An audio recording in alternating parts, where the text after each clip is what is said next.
এখন আর কারোর সাথে না কথা বলতে ইচ্ছা করে না। ফেসবুকে, হোয়াটসঅ্যাপে গিয়ে কাউকে মেসেজ করতেও না ইচ্ছা করে না।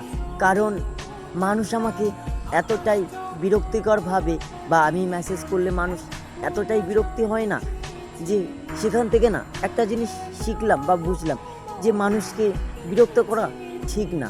তাই তো নিজেকে সবার থেকে আলাদা করে নিয়েছি, নিজেকে একা বানিয়ে নিয়েছি। তাই এখন একাই থাকি বা একাই বেশ ভালো আছি।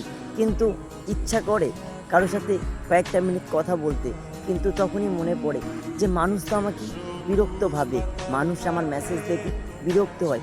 তো যে মানুষগুলো কথা বলতে চায় না তাদেরকে বিরক্ত করাটা আমার ঠিক না। তাই এখন একাকিত্ব জীবন পার করছি। হ্যাঁ, আমি গর্ব করে বলতে পারি আমি একা। আজ পর্যন্ত আমার কষ্ট দুঃখ বোঝার মতন কারো ক্ষমতা হয়নি।